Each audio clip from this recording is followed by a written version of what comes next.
Hello and welcome to AA Beyond Belief, the podcast. I'm your host, John S. Today we meet John C., a member of the board of WAAFT IAAC who lives in Paris, France. We'll have a free-flowing conversation about atheism, AA, the upcoming convention in Austin, just a little bit of everything.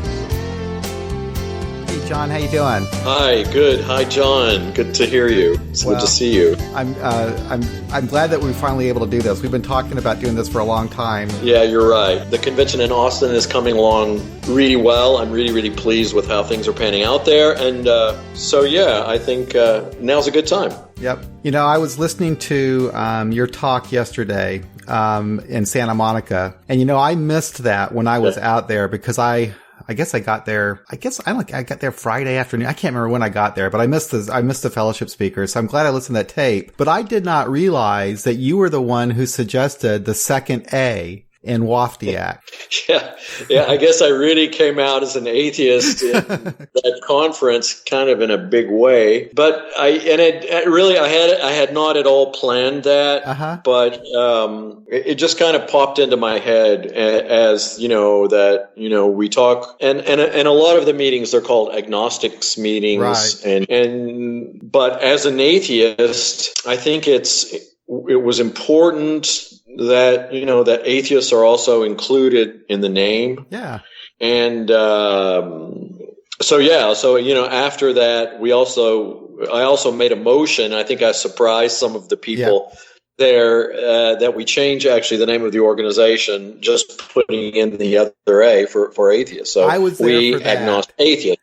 I was there for that at the business meeting. And right. I'm glad that you did that because it always bugged me too. I'm an atheist. I'm a total atheist. And it bugged me too. But I never would have said anything. I never would have thought to say anything about it. I figured, oh, what the hell, it's just one A. But it deserves to be in there. I mean, I've lived in France for almost 25 years now. And in France, if someone says, je suis athée, I'm an atheist, it doesn't, a lot of people would say that, or I'm a non-believer would be another way to say that. And it really does not have a particularly negative connotation here.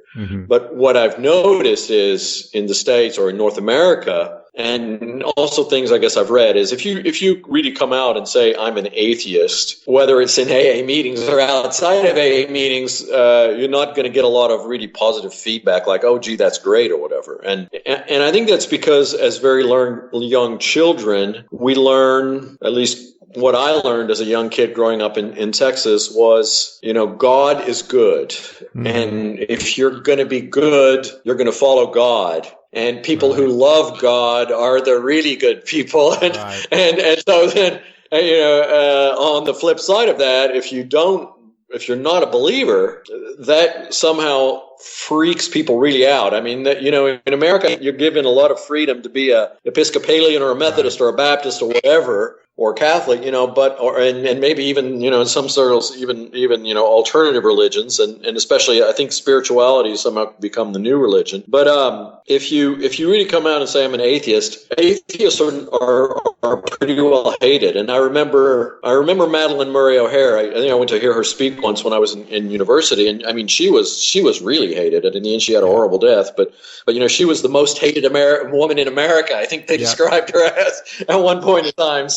So yeah, and I think that that dynamic somehow also pushes into AA, and so if you really say, and for me, I'm also very out as an atheist, and I guess I tend to be I don't want to be in people's face particularly about it, but I also, don't want to think it's necessary to hide it. No, me too. I also said, I think now somehow, it's like, and also being gay, I think what we've seen this past year with Caitlyn Jenner and things like that is like all the transsexuals coming out. And so I think the atheists somehow are the transsexuals of the agnostic community or the secular community of AA, whatever you want to call it. So, well, I tell you what, for me, I went straight from, I never really believed in God. I honestly don't think I did. I may have been somewhat deluded, but I was never a religious person. But when I really came to the conclusion that I'm an atheist, the first time I heard someone refer to me as an atheist, it bothered me. But now I'm completely comfortable with the word. So yeah, in the United States, you just kind of grow up with that being a negative word. It's almost like they attach some kind of political meaning to it.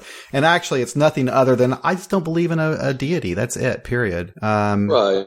So anyway, I'm glad that you did that because it does belong there. And as we move on in this movement, the secular AA movement, I do kind of hope that we remember the atheists because, when we have new people come to our meeting, that's how most of them identify, to tell you the truth. But anyway, I kind of digress. Yeah. And there definitely, so in Austin, there definitely will be, I think it's the first day, there's a panel called Afternoon with the Atheists. Yeah. And so I will be speaking on that panel. So, and there'll be John H. from Washington and several others who will be talking about what it's like to be an atheist in AA. And I think, for me, the goal of the convention in Santa Monica is, and especially in a place like Texas, where I said I grew up. I mean, Austin is definitely the San Francisco of Texas, so it's by far and away the most liberal part. But in meetings, and you're in the Midwest, so I'm sure if you go to normal meetings and you say you're an atheist, you're going to get a reaction there. Yeah. You're going to get a reaction which is not at all positive. Well, and, AA especially, because AA is, I'm going against their belief that only a God can save us. Yeah, exactly. It's considered to be going against the program, right? And I remember, and you touched on this because I listened to your interview of last week with Jerry. You touched on this when I think you said, people who are for lack of a better term, I'd say fundamentalist AA people, they say something like this. I remember coming out as an atheist in a meeting, and somebody said, you're probably not an alcoholic, because if you are a real alcoholic, you have to have the spiritual experience or you wouldn't get better. So you're probably just a heavy drinker. So, right. Kind of intimating that, why don't you just go back out and drink? Right. And I was shocked the first time I heard that.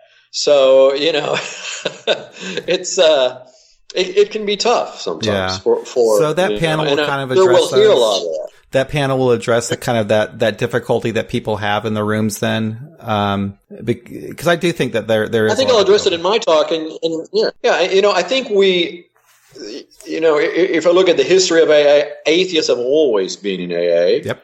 And there was the famous one, was it Effie or Ellie? I forget his name. Yeah. The very first one, where the kind of story was, well, he did finally find God at the end or something. I don't remember exactly, but in any event, today I think it's important that people who are non-believers are not turned away by too much religiosity. And the thing which concerns me the most is because what a lot of fundamentalists in AA do is they apply something which fundamentalist Christians do, which is the following. If you don't believe in the 4 spiritual laws, I think the Baptists say, or if you don't accept Jesus Christ as your Savior and these other things, then you're going to go to hell. And you're going to have an eternity of torment. Yeah. And the fundamentalists in AA, they just move a slight step away from that and say, well, if you don't do this according to the first 164 pages of this book, which means you have to do this and that and everything else, then you're going to drink again. And which for people who are believers, it's not such of a problem. But people who are not believers, they're going to be completely turned off by that. Absolutely. And they may not stick around just because they feel forced into a specific belief. And I don't think that was really the intent of the founders of AA. And it's certainly, that in WAAFT, in We Agnostics, Atheists, and Freethinkers groups, in secular groups, we want to get people away from that. We want to be more accepting to people who do not want to believe, who do not believe, or maybe have doubts, or maybe don't believe, like the Buddhists, non-theistic Buddhists, they don't believe in an intervening God. Maybe they believe in something else. So I think AA and the steps, what they said then were the suggested steps. They are suggestions. Yeah, they are. And so it's not. They're not the 10 Commandments again. That you don't follow them, you're going to go to hell. Right. Yeah. And we actually talk about the steps sometimes at our meetings, and sometimes I do a little caveat before I talk about them. I say, now listen, just because you don't do these does not mean you're going to be doomed to drunkenness and death. It does not mean that. You are free to do or not do these however you wish. I mean, because around here, unfortunately, the regular meetings, I mean, they preach these steps like you do these or you die. It's a do or die situation. And that puts a lot of pressure on people. It makes people feel guilty if they're feeling like crap because they're not doing the steps right, blah, blah, blah.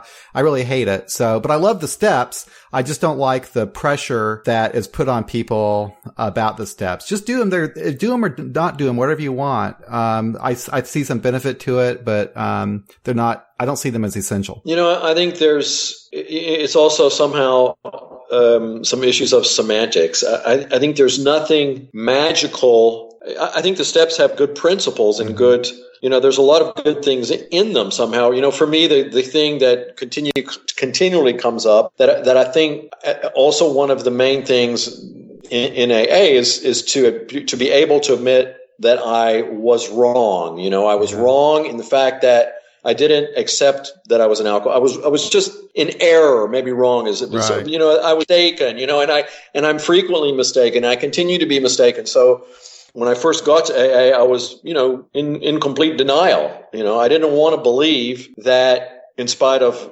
overwhelming evidence to the contrary, I didn't want to believe that I was an alcoholic and a drug addict. And I wanted to try somehow and control the what I was using, whether it was, okay, I want to use cocaine now and I want to drink, but I still want to smoke marijuana or whatever it was. And then, when I think I did come and fortunately I was young when I got to the rooms, when I did, come to the realization that, okay, I really can't use any mind altering substance in any kind of success. And that if I do that, it is characterized as a kind of an illness or a disease, whatever you want to call it, that, and a progressive illness, that I will definitely go downhill all the way and could be very quickly. Yeah. You also mentioned in your talk that admission that when you finally say I'm an alcoholic, that was a kind of a freeing experience for you.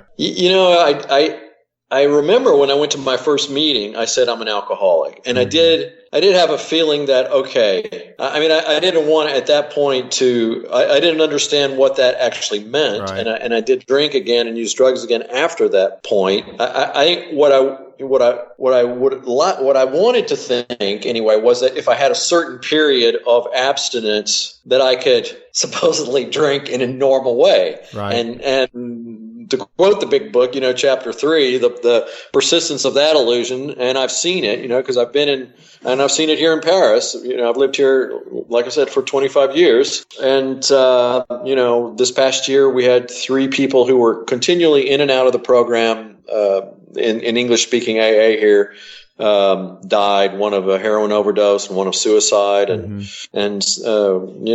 one really of alcoholism. And so it is a serious illness, and it is cunning, baffling, and powerful. So I think there's a lot of truth in the big book, in the steps, but I think everyone has to determine what's true and what's evolved and what's, again, not take, let's say, a Baptist version of the big book, which, to make the comparison again, a lot of people in AA, they're like the Baptists of AA, so that, every word in the big book is absolutely God's revealed truth to the alcoholic. Right. And I just you said in your talk in Santa Monica, you said, why do we have a book, and why do we have to study this book like it's the Bible? I wish I would have heard that talk back then. I needed to hear it back then because I wasn't hearing that kind of stuff. I was fairly new to being an atheist in AA at that time in Santa Monica when that came out. But I've kind of come to that conclusion too. Damn it, I don't know what to say about this damn big book. I think we actually put an article out about it today. There's a lot of value to that book, but I've had it actually used against me. I've had people attack me with the goddamn book. People that sat in meetings with me for 25 years, but when I started singing a different tune, they didn't like it. And so I don't know. I have a hard time with it, but it's not the book itself. It's the way that people revere the book and treat the book as if it's holy. And it was never intended to be that. That hurts people. Exactly. That's exactly right. And, since it was written, there have been a lot of things written about alcoholism, some better than others. And actually sometimes I think for me, even when I first started, the part I liked best about the book were the stories of the people in the back, because it seemed to be much more understandable. And, so, whether it's, one of the latest things I read is, actually one of the first things I read when I got sober was this book by Carrie Fisher, Postcards from the Edge, because I got sober in 1986. Okay. And she's written subsequent books and they're quite funny and stuff like that. It's kind of tongue in cheek stuff. Which I always remember is that, I don't have to like AA. I just have to go, because I really think for me that going and being involved with sober people, I think is what has enabled me to have long-term sobriety. And I notice that people who do not frequent the meetings too much, they're the ones who tend to go back out and drink again or drug again, so that's why I really try, and especially if I'm going through a difficult time, that just to double up on meetings and have more contact with sober people. Because it would be so easy to pick up a drink, even for me after 30 years, or a drug or whatever. And because it's very, very, alcohol is omnipresent in our society. I was in Seattle for 3 weeks this year, and now the cannabis has been completely decriminalized there, and they're selling it in shops, and so that reminded me of Amsterdam, since years. But alcohol and drugs are quite easy to obtain. Is it different socially in Europe to if you're out with people? Cause I know that wine is what they drink it all the time, right? I'm assuming. Yeah, sure. It's very the Germans drink beer, the French drink wine. Yeah, absolutely. And I do work in business, and it's usual to refuse the wine. Yeah. It's unusual. Yeah. In North America, I think people are a bit more used to it. But people are also, France in a lot of ways, in some social things, tends to run 10 or 15 years behind. So there is a much stronger social conscience about alcoholism. AA in France is very, very well represented. And just in the Paris area, I think there are probably 50 meetings a week in French. And in English, in Paris, we have over 40 meetings. So, wow. It's a cosmopolitan place. Yeah, we do. Because, there are people from all over the world here. Plus, Paris, I think it still is, even after the terrorist attacks. Paris is the capital of tourism. It's probably the number one spot for tourists around the world. And so there are always tourists in our meetings as well. Yeah. And we've got some agnostic meetings there. You started. Yes, we do. From a long time. So the story of agnostic meetings are, I went to an agnostic meeting in New York City. I think it's the one on Sunday in the Gay and Lesbian Center, and I was I really liked it. And I don't know if you know that meeting at all there, but it is very, very, very hardcore atheists. Really? I'm going to go next time. More hardcore than me. Yeah. And it was, kind of that radical Greenwich Village left atheist, ex-Jewish left or whatever. And very, very good meetings. I really like those. And so I came back here. I just took the format and we started a meeting. I think it's been about 18 years ago. And at first it was quite slow to get off the ground. I'd say there were probably 5 or 6 of us who were regulars, but ever since, once it took off, it's a long running meeting, and we have, I'd say, an average of 15 people at the meeting. And that was the first one. Subsequent to that, someone else founded an Agnostic Meditation meeting. So, about that. It's not a meeting that I go to. I have a bit of difficulty sitting in a dark room listening to meditation tapes with people, but they like that.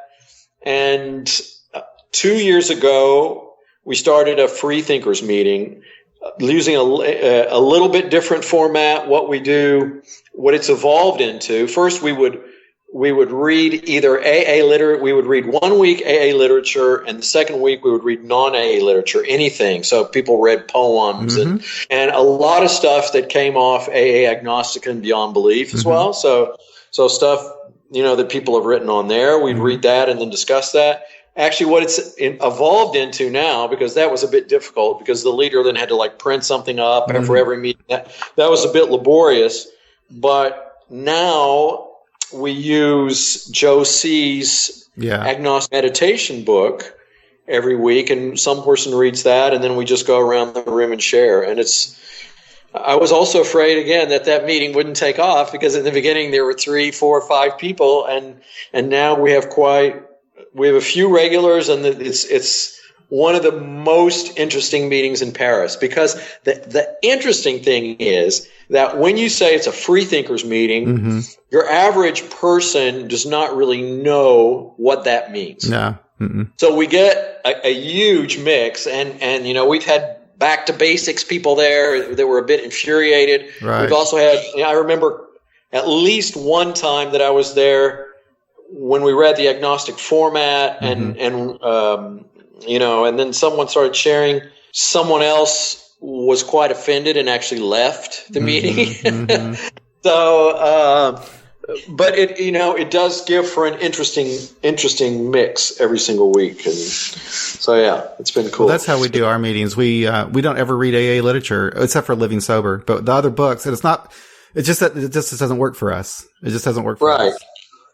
I mean, I think it can be interesting to read AA literature and have people, really give an honest opinion. Do I believe that or not? Or what are they saying here? Instead of just repeating what it says. Like if you go to a big book study in most places, it's not a critical evaluation of the text. No. It's just that it is definitely the truth. And, what does this sentence mean or something? But I've been, and actually there's some meetings in Austin which Nick heads up, where Nick was one of the main people. It's been going on. The meetings are called Children of Chaos. I think that's also a line in the big book somewhere. I don't know where, but and the Children of Chaos, they actually do use it. I think they read the big book on one meeting it's a daily noon meeting, an agnostics meeting, but they read out of the big book one day and the 12 another day, and then they have speaker share, and you do get people who say, well, it is a human power, for example, sure. Stuff like that. So who came up with that for the convention? The human power can relieve our alcoholism. I like it. That was actually myself, and I really? think it was, Congratulations. Yeah. So somebody had somebody said, I think they started it as "May you find us now," and then I added on the bit, "Human power can relieve our alcoholism." I love it. I think some people thought it was a bit controversial, but I was surprised that it went through without. It was brilliant. We went through without hardly any trouble at all. It was brilliant. Again, I didn't really appreciate it when I first saw it. When I first saw it, I thought, I wonder how it's going to go in Kansas City. And I'll tell you how it went in Kansas City. It was, it raised some eyebrows. I guess. Here's what happened. They did put our flyer out. They gave it to all the groups. They put it on their website. They're very, very nice to us about it. But when they presented the flyer to, all the AA groups, they gave this little warning. Every group is autonomous. You can display this at your meeting hall or not. It is up to your group. Right. And I was a little offended by that. I thought, wait a second, you didn't do this. That was the first time they did that, right? Yeah. It's like, wait a second. You don't go around telling groups that they have a right to hang a flyer or trash a flyer. So I sent off an email to the central office director, and I do like her a lot. She's a sweet lady, and she's a wonderful person. Said nothing against her, but she said basically, well, John, some people felt like you were violating the ABCs. The ABCs, and how it works. Of course, which is, that's where it came from. Right. And I thought, well, hell, I didn't even think you could violate. How can you violate that? I mean, like no human power could relieve our alcoholism that God put in wood. It was a good thing. But then at a meeting, our last Tuesday night meeting, a guy came from a group outside the city, a small town group, and he brought the flyer with him, and he pointed to that line, and he smiled because it just made him feel like, yes, that is what does it. It's human power that does it. And I think we should stand our ground. Yeah, hell yeah. That's what we believe. There's nothing wrong with it. And there's nothing contrary to AA about that either. I don't think so. I don't think that part of the book, I mean, again, that some people do think that, they do believe that. So, but I think it says in one of the other books somewhere is AA does not require that you believe anything, maybe in the 12. So good. That if we don't have to believe it, then let us believe what we want. Yeah. God is either everything or he's nothing. Okay. Okay. Yeah, that's another one. That's the other one that really gets thrown out a lot. And when people throw that out at me, then I go back to them and I say, well, for me, God is nothing because I don't believe in God. And wow, you look at people's faces when you say that. Yeah. That really kind of shocks them. Yeah. Yeah. It's actually been kind of good for me, in a way, because, I'm actually, kind of a introverted person. But being an atheist in Missouri, sometimes it kind of emboldens you to, be a little bit more outspoken about it, especially in AA. But I don't necessarily, John, anymore have to deal with it because we have so many agnostic meetings now here that I don't really go to regular meetings, but I do deal with it like at the general service in general service because I'm involved with the district and the area assembly and stuff like that. And that's where I deal with it. That's where I have to deal with the people who want to pray at the end of every meeting and everything. So. Right. Yeah. I do go to a lot of regular meetings because, of course, I mean, depending on where I travel, and I travel really a lot. I travel to Asia quite often, to Japan and China, and I was in South America a few weeks ago. So I don't really have the luxury of always going to agnostic meetings. Right. And I don't always have to come out as an atheist, but it does come up, I'd say, fairly frequently. But also even in Paris, I'll go to almost any of the meetings here. Right. My latest thing I've been going to is I've been going to a bit more of NA meetings because there's one right in my neighborhood, and I had been going to a meeting on Sunday where there isn't an agnostic meeting here. I've been going to a meeting that tends to attract kind of a fundamentalist crowd, and I don't know why, but I did mention in one of those meetings that I was an atheist, and then at the end they asked me to say the prayer. Right. So I just declined, and because that's another thing is that in a normal meeting, I mean, I'll definitely hold hands with the people, but I don't see the need to repeat the prayer. No, I don't either. And if somebody asks me to say the prayer, I just say no thanks, and that always surprises people as well. Yeah, I won't ever pray with them again. At the last, I guess I should be kind of careful about what I say, but no one around here listens to this podcast anyway. But anyway, when I was at the last area assembly, I had this motion before the assembly about how I wanted the General Service Conference to recommend to GSO that anytime an agnostic group approaches a central office to be listed, that the central office always be unambiguous and agree to list the group. Well, there was a lot of discussion about this, and one of the people who came to the microphone to discuss it said that no. And this is really interesting. They mentioned Austin, by the way. She said, no, I was familiar with these groups in Austin, and one of those groups affiliated itself with a religion.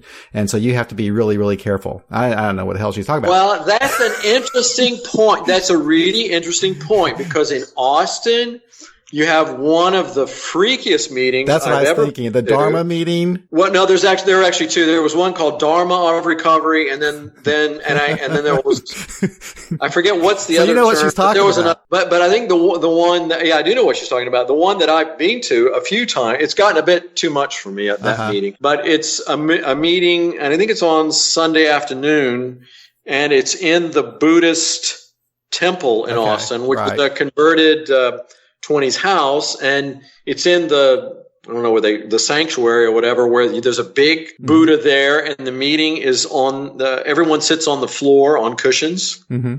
And I think there's like a 10 or 15 minutes of silence, and then they read something from some kind of Buddhist literature, which I don't know. I didn't have any idea what they were talking about, but all right. I guess if they want to have it like that, it was okay. And I remember the first time I went, they chanted the Serenity Prayer without the word God 3 times. Okay. And then the next time I went, that was when I decided it was getting a bit too much for me. See, I don't like that kind of stuff. I don't like the. The next time I went, they were bowing. They like bowing. They were bowing to each other, and it just seemed to me it was just too off the wall. But okay, again, more power to if that's right. what they want to do. They should right be to able do that. To do it. Yeah. Anyway, this girl, she said, "Oh, they're affiliated," but you know what they all did afterwards? They all closed with the Lord's Prayer, and the people who said, "So wait a second, who's affiliated with a religion here?" These people. So I was a little ticked off, so I won't ever play with them again. Yeah, I have to say also, I would have been much less tolerant of the meeting if they had read a Christian meditation book or something like that. I probably wouldn't have stayed for the meeting. But since it's so exotic, and actually in Japan, I was talking to some people because Buddhism is also a religion, and it's also very strict and very, it can be, in Asia, it can be as constraining as, some forms of Christianity can here. The more fundamentalist you get in any religion, sure, for me, the worse it is. So I was talking to a person there who said, that, Buddhism is not as, open or whatever as people in the West would like to think it is. Yeah. Isn't that funny? Cause it seems to be kind of popular in, Agnostic AA. At our group, there's a couple of people who read the Buddhist, 12-step books and talk about the Buddhism and everything, but they have and they openly say, "Oh, this isn't a religion at all," well.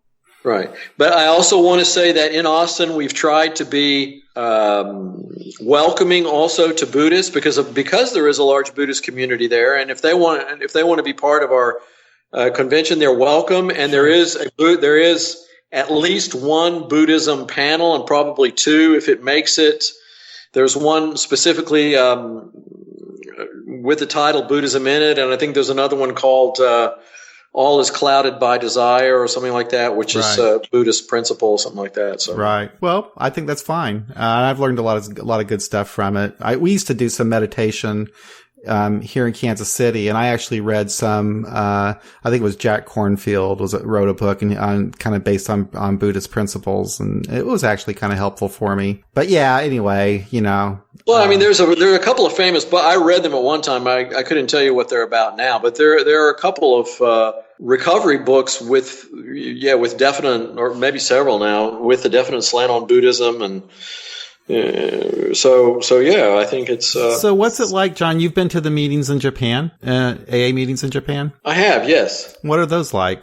Are they much different? I've been to the English-speaking meeting because I don't speak Japanese, okay. But they have a very eclectic crowd there, and they do have an agnostics meeting there. Yes, well. I know that they do. And I was hoping that a friend of mine was going to be able to come to the meeting. He had originally intended to, but I think now he's gotten a new job and he won't be able to. But does he go to the Japanese group? Does he go to that group? It's Christopher. And Christopher speaks fluent Japanese, and he's married to a Japanese woman. But he, I don't know if he goes to Japanese AA. I think he has gone to Japanese AA as well. Mm-hmm. But there's also, I think, what he said about Japanese AA is that they also, they take a very liberal or whatever approach on the word God, and that they don't really the way it's being translated. It was quite liberal or whatever with the concept of God anyway.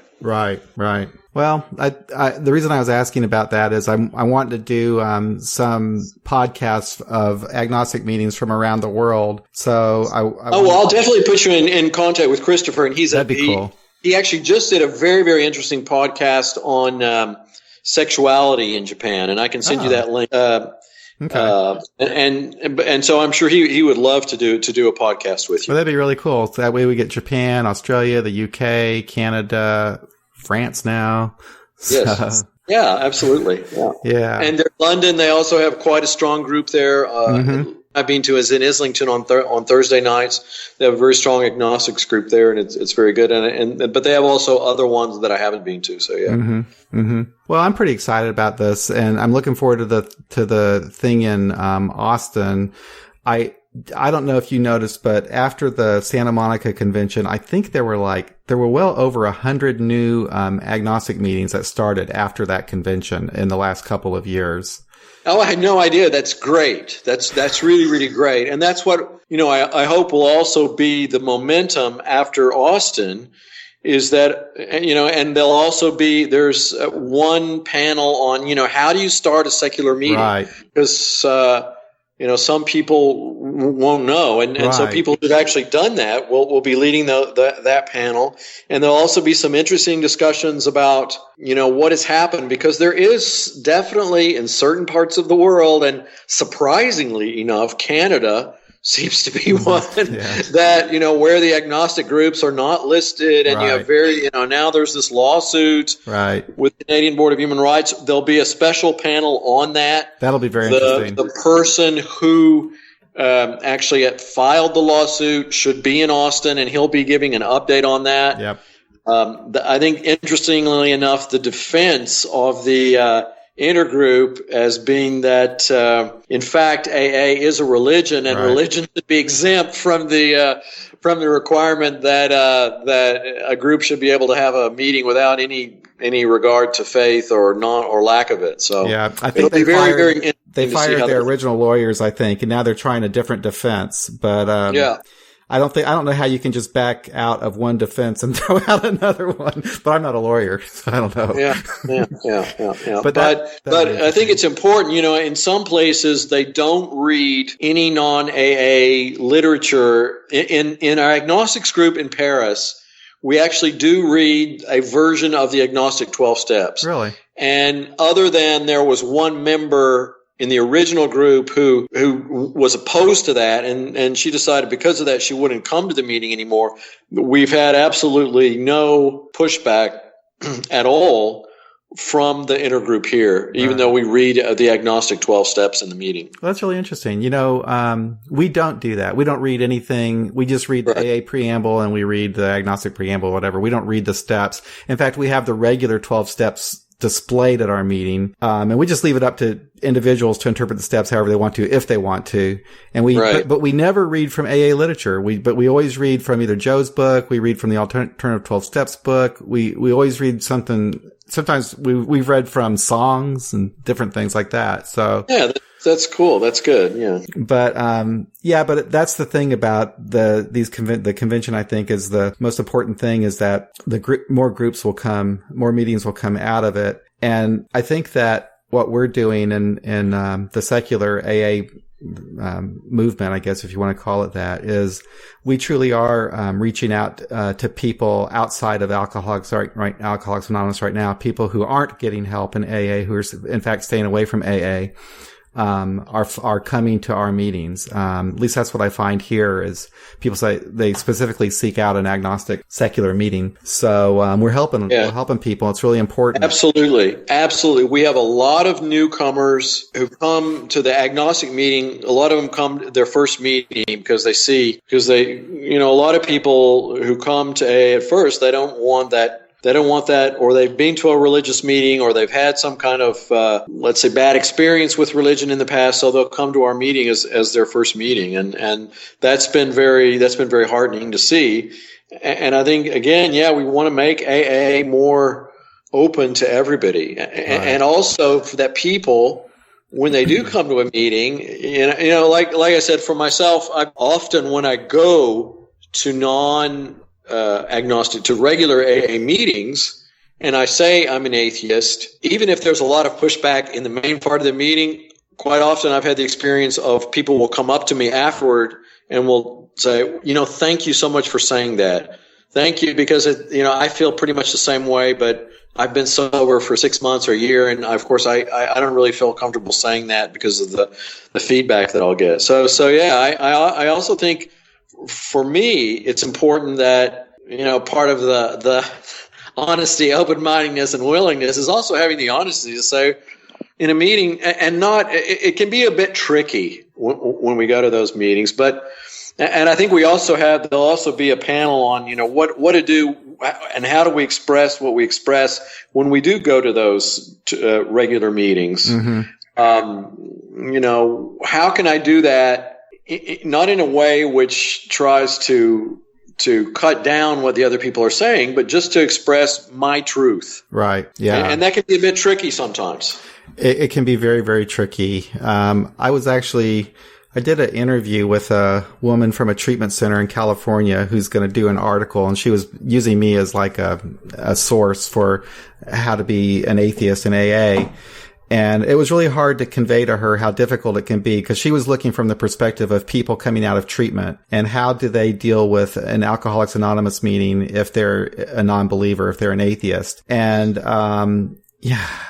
It really kind of depends upon the person and how comfortable they are dealing with being an atheist in a religious society. But in AA, it can be even more difficult.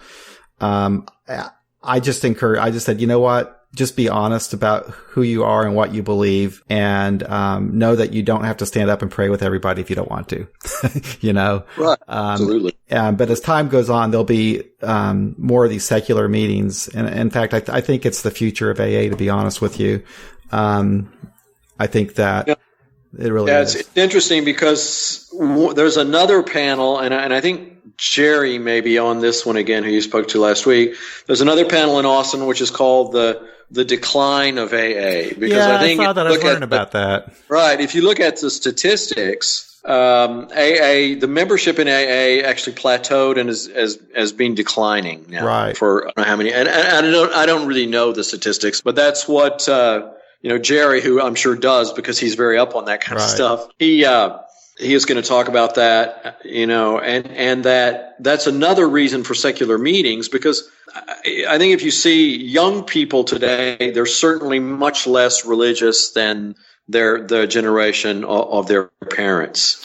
Yeah. And so if they go into a meeting and it's all about higher power and getting on your knees and, just if the first experience of going to a meeting and people saying my higher power, that expressions like that, it's weird. Only in AA do you hear that kind of expression. It's weird. For me, it's kind of a weird culty thing to say. It is weird. But it's so common, it's so common that people say that.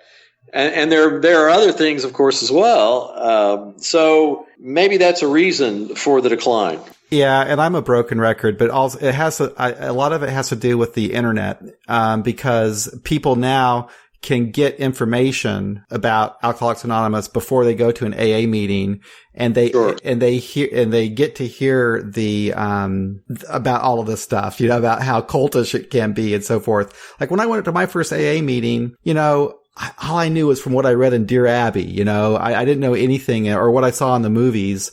So when I went to that meeting and I heard all of that God talk, it was weird to me. I thought it was strange, but I just went along. I just said, okay, what the hell, I'm going to go and do it. But now people don't go along. People no, that's crazy. That's nuts. And so they won't even try. So we have to reach out to those people. I think if we really want to help anybody, we need to take down the barriers. Absolutely. Absolutely. And there can be, it's not only religious barriers. I had a recent experience because like I said, there's in my neighborhood, and NA here in English is not as well organized.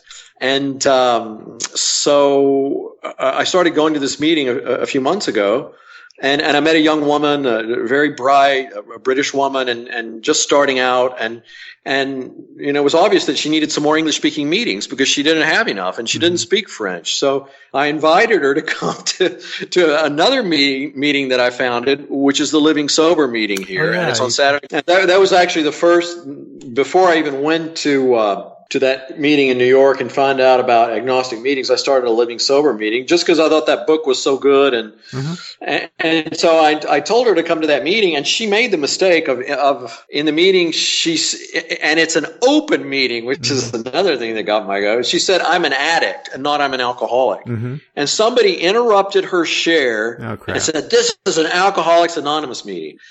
And that really, really set me off because, she was somebody who was new, and and she was very, very upset and started crying. And I was not there that day, but I found out later. So So now when I go to that meeting, I don't say I'm an alcoholic. I say I'm an addict, just to see if somebody's going to try and shut me up. But they haven't yet. So anyway. Yeah, this seems to be, I'm kind of getting concerned about this. This seems to be a new phenomena in AA right now, this hyper concern of singleness of purpose, and that looking at the long form of the third tradition, really being narrow about having outside someone who's an addict, whatever. I've never seen. I mean, it's getting really kind of crazy. I don't know. It's something I want to look at, but I can understand what happened to that woman, because I've seen it happen to a guy here. He was literally chased out of a group because he introduced himself as an addict. Yeah, that's really sad. And, I think it's also interesting to notice that in the big book, that one story that was Dr. Addict Alcoholic, they changed the title of that story. Now it's something else. Really? Well, yeah. I mean, from the third, because actually when I got sober, it was the third edition when I started getting. So there was a chapter in the stories part, and I remember it was chapter entitled Dr. Addict Alcoholic. I remember that. And now they changed to something else, like something with acceptance. Well, isn't that interesting? Yeah.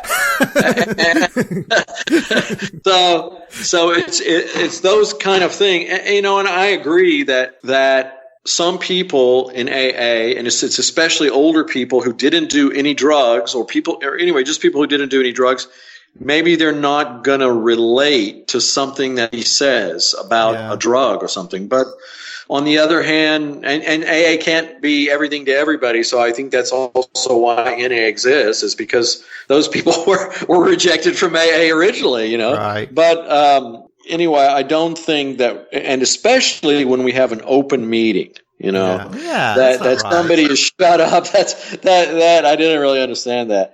But let me also stress that Ken, our member from Australia, will be leading an NA meeting, a specific NA meeting at WAAFT. So certainly all addicts are invited as well, and will not be turned away from any of our meetings, no matter what they share. So There you have it. Nope. Well, let's see. One other thing I wanted to ask you about, I guess, and this is kind of going backwards.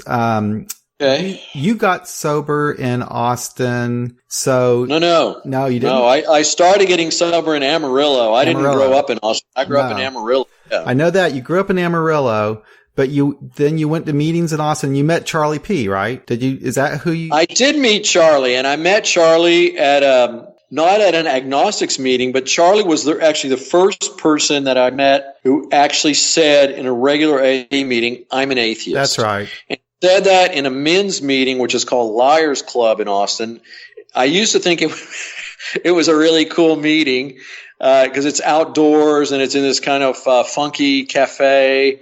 And, but Charlie, so that's where I met Charlie, and we talked after, and I've been many times to the Agnostics meetings in Austin, and there are quite a lot of them. I think there's probably 10 or 12 agnostic style meetings in Austin a week. So, and Charlie started those. Yeah. He was a great guy. He started the first We Agnostics group in, Los Angeles, and then he moved to California and started, Austin, and started those meetings. Exactly. Yeah, which is great. And he was a very, very nice man and very supportive. Yeah. Well, that's cool. Well, I don't know what else we want to cover. Is there anything we want to talk about the convention coming up? You got any news about that? Only that it's going to be a lot of fun. That Austin, if you don't know Austin, it's a really cool place. Like I said, it's the San Francisco of Texas. Yep. But there's a lot of stuff to do, and there's music, and there's also a great place to go swimming called Barton Springs. Hopefully it'll be warm enough. Mm-hmm. And, it's really a great place. And I think there's going to be we've seen so far that the participation is going to be pretty strong. So I think over 150 people have already confirmed rooms and stuff. Plus there'll be locals as well, and I'm sure people, that part of Texas, you have San Antonio, which is not far, and people will drive in from Dallas and Houston because Texans liberal Texans love to go to Austin. And I think you have a lot of small towns, and I think people who will have seen the thing, and they're also doing quite a lot of promotion within the state. And don't forget that Texas is the second state for population in the United States. And so I think you'll have a lot of people driving in from smaller towns around. And there's even a panel on small town AA, So yeah, what we've really tried to do is have something for everyone. So there's a young people's meeting, there'll be a seniors meeting, there's a men's meeting, there's a women's meeting, there's I used to think it was a gay meeting, but now, of course, the term is LGBT. And I thought it was LGBT, but no, of course, now it's LGBTQ. Right. And I don't know. I think it's not for sure whether the Q is queer or questioning. So, but LGBTQ meeting as well, and a Buddhist meeting, as I mentioned before. Diane P. is leading a meeting with a very interesting title, which I forgot now, but Diane is the president, and she's been very helpful. That'll and be really good. We've had a lot of fun. If you've listened to you can go on the WAAFT IAAC YouTube site, and Diane has a talk there about, I think it's women in WAAFT, I think was what she did a talk on. Excellent. She's really, really good. She's a very good public speaker. Absolutely. So we're going to have a lot of fun, and so get everyone in Kansas City to come down, and from around the country, and people who are listening to this, because the conference in Santa Monica already was amazing. It was an amazing atmosphere, and it's just so nice to be with people of like mind. Yeah, and I think they had ultimately 300 people in Santa Monica, if I remember right. And yes. Pam W. said that we're on schedule to probably beat that, because where we're at right now, from the time you have to the convention, as far as you go, hotel bookings and stuff, she says we're right on track to exceed what was going on in Santa Monica. Definitely on track. People should make their room reservations now, because the hotel is filling up quite quickly. And Nick and I discussed, I think, we'll have to cap out because of the space at about 450 or 500. So we're not quite there yet, and we certainly don't want to turn people away, but people should try and sign up really as soon as they can now. Yep. $99, not a bad rate. $99 a night. Yeah, absolutely.